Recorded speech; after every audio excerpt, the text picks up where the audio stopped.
Hello students. O level के web designing paper के MCQ questions को सॉल्व करने का ये नेक्स्ट वीडियो है। और इस वीडियो में हम चैप्टर 3 से रिलेटेड एचटीएमएल के ही क्वेश्चंस को सॉल्व करेंगे। इसका पहला पार्ट मैंने पहले से अपलोड करके रखा हुआ है। तो ये एचटीएमएल से रिलेटेड दूसरा पार्ट है। ठीक है, तो अगर आपने इससे पहले के पार्ट को नहीं देखा है तो उसका लिंक आपको डिस्क्रिप्शन में मिल जाएगा, आप उसको ज़रूर देख लीजिएगा। तो इस वीडियो में हम लास्ट एग्ज़ाम्स में जितने भी इम्पॉर्टेंट एमसीक्यूज़ क्वेश्चन में पूछे जा चुके हैं उनको भी कवर करेंगे, और कुछ ऐसे भी इम्पॉर्टेंट एमसीक्यूज़ हैं जो आपके आने वाले जनवरी 24 के एग्ज़ाम्स में पूछे जा सकते हैं। ठीक है, तो हम उन सभी एमसीक्यू क्वेश्चंस को सॉल्व करेंगे। ठीक है, तो चलिए स्टार्ट करते हैं इस वीडियो को।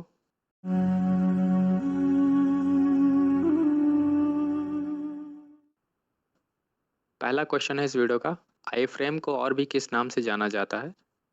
आई फ्रेम का पूरा नाम पूछा जा रहा है। आई फ्रेम का पूरा नाम intelligent frame, inline frame, inbox frame या इंटरनेट फ्रेम। तो आई फ्रेम का जो पूरा नाम होता है वो इनलाइन फ्रेम होता है।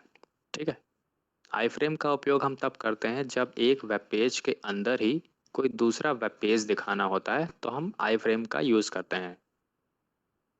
अगला क्वेश्चन है, which one of the following is a form element. इसमें से कौन सा एक फॉर्म का एलिमेंट है। Text box, radio button, submit button या इनमें से सभी। तो एक फॉर्म के अंदर आप टेक्स्ट बॉक्स भी दिखा सकते हैं, रेडियो बटन भी दिखा सकते हैं, सबमिट बटन भी दिखा सकते हैं। तो इसका सही जवाब होगा option D, all of the above. ठीक है, अगला क्वेश्चन है, which of the following is a true और HTML। HTML के लिए इसमें से क्या सही है। HTML परिभाषित करता है वेब पेज के स्ट्रक्चर को। HTML एक मानक मार्कअप लैंग्वेज है जो कि मुख्य रूप से वेब पेज को बनाने के लिए यूज़ किया जाता है। HTML बना होता है कई सारे एलिमेंट से जो ब्राउज़र को ये बताते हैं कि कंटेंट को कैसे दिखाना है। HTML includes all of the above, या HTML में ये सभी मौजूद होते हैं। तो इसका सही जवाब होगा option D, all of the above. कि HTML वेब पेज के स्ट्रक्चर को भी परिभाषित करता है, मार्कअप लैंग्वेज भी है जो वेब पेज बनाने के लिए यूज़ किया जाता है। HTML में कई सारे एलिमेंट्स होते हैं जो ब्राउज़र को ऐसे गाइड करते हैं कि आपको कंटेंट को कैसे दिखाना है। तो इसका सही जवाब होगा ऑल ऑफ द अबव। ठीक है, अगला क्वेश्चन है, for creating a drop down list in HTML form which element is suitable. HTML form में आपको एक ड्रॉप डाउन लिस्ट बनाना है। ड्रॉप डाउन लिस्ट ऐसे लिस्ट को कहते हैं जिस पे क्लिक करके आपको कई सारे ऑप्शंस का लिस्ट दिखाई देता है।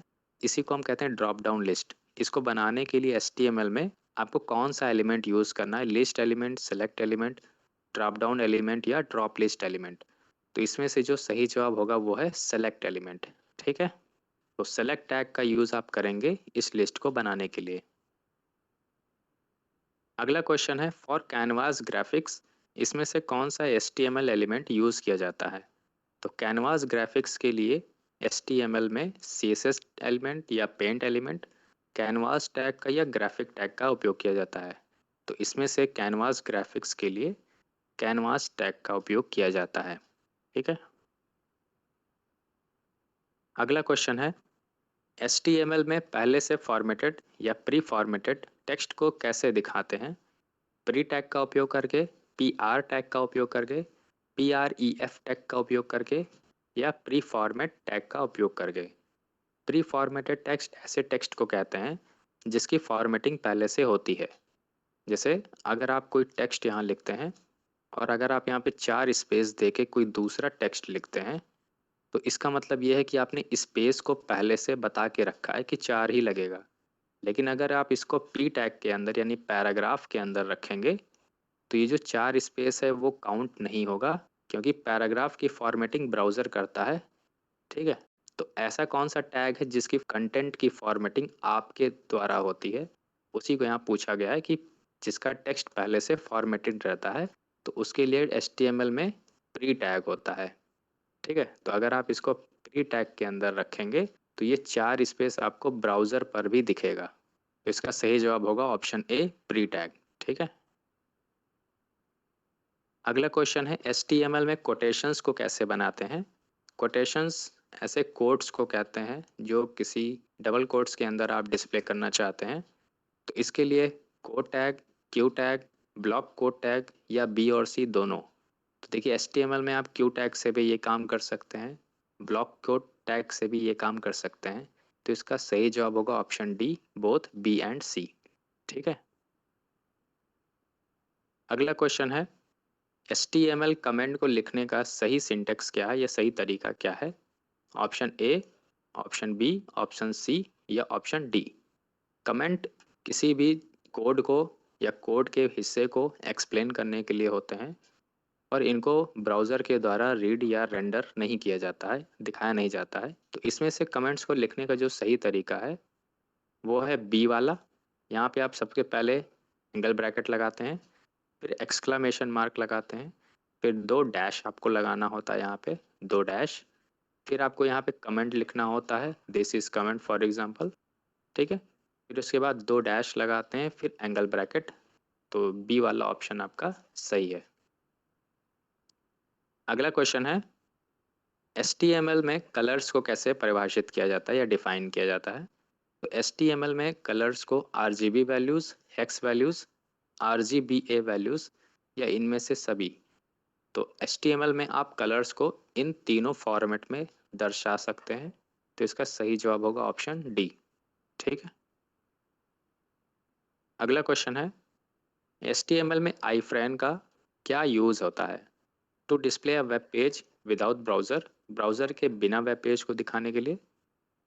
To display a web page within a web page, एक वेब पेज के अंदर दूसरे वेब पेज को दिखाने के लिए।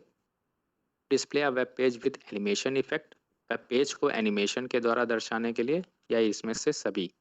देखिए आई फ्रेम का पूरा नाम होता है इनलाइन फ्रेम, इनलाइन फ्रेम, और इसका काम होता है वेब पेज के अंदर दूसरे वेब पेज को दिखाने के लिए। ठीक है। अगला क्वेश्चन है which attribute of frame set tag creates 2 horizontal frames? कौन सा एट्रीब्यूट फ्रेम सेट टैग का 2 क्षैतिज फ्रेम को बनाता है? कॉल्स एट्रीब्यूट, रोज एट्रीब्यूट, बोथ यानी दोनों, या HOR एट्रीब्यूट। देखिए हॉरिजेंटल फ्रेम्स यानी क्षैतिज फ्रेम बनाने के लिए रोज एट्रीब्यूट होता है। ठीक है। अगर आपको ऊर्ध्वाधर फ्रेम्स बनाने हैं वर्टिकल, तब आपको कॉल्स लगाना होता है। हॉरिजेंटल पूछा था क्वेश्चन में तो आपको रोज एट्रीब्यूट ही लगाना है। ठीक है। What does the tag no frames do? No frames tag क्या करता है? यह दर्शाता है कि कोई भी फ्रेम HTML फाइल में नहीं है। Allows information after the tag, tag के बाद में एक जानकारी दिखाता है जो कि ब्राउज़र्स जो फ्रेम को हैंडल नहीं कर पाते हैं ऐसे सिचुएशन में। यानी कि अगर कोई ब्राउज़र फ्रेम को नहीं दर्शा सकता है तो उसके लिए आपको कोई एक्स्ट्रा इंफॉर्मेशन दिखाने के लिए यूज़ होता है। Tells the browser to ignore the frame content, browser को ये बताने के लिए कि फ्रेम का कंटेंट को इग्नोर कर दिया जाए या छोड़ दिया जाए, या इसमें से कोई नहीं।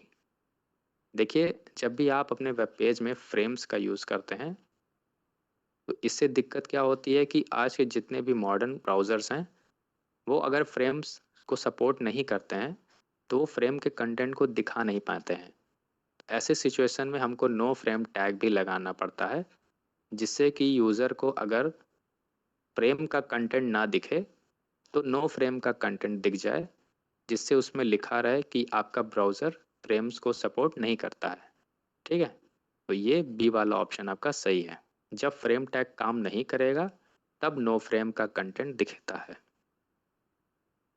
अगला क्वेश्चन है forms are generally created by the attributes, forms को आमतौर पर किन एट्रीब्यूट्स के द्वारा बनाया जाता है?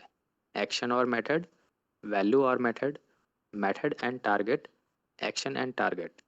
तो फॉर्म्स को आमतौर पर एक्शन एंड मेथड एट्रीब्यूट द्वारा बनाया जाता है, जिसमें एक्शन उस फाइल को दर्शाता है जिस फाइल को दिखाया जाता है फॉर्म सबमिट होने के बाद, और मेथड एट्रीब्यूट का काम ये होता है कि उसका डाटा कैसे सेंड किया जाता है। ठीक है। What value we used in form method attribute to hide the form data? Form के डेटा को छुपाने के लिए फॉर्म मेथड का कौन सा एट्रीब्यूट हम इस्तेमाल करते हैं, कौन सी वैल्यू के साथ? मेथड एट्रीब्यूट को किस वैल्यू के साथ हम इस्तेमाल करते हैं डाटा को छुपाने के लिए? Get value, post value, invisible value या हिडन वैल्यू? तो फॉर्म के डेटा को हाइड करना है तो हम पोस्ट वैल्यू का यूज़ करते हैं। इन एन एच टी एम एल में कौन सा टैग हम यूज़ करते हैं CSS को लगाने के लिए? Embed tag, CSS tag, style tag या स्टाइल शीट टैग? CSS लगाना है HTML में तो आप स्टाइल टैग का यूज़ करेंगे। अगला क्वेश्चन है HTML5 डॉक्यूमेंट का डिक्लेरेशन स्टेटमेंट क्या होता है? Option A, option B, option C या ऑप्शन डी?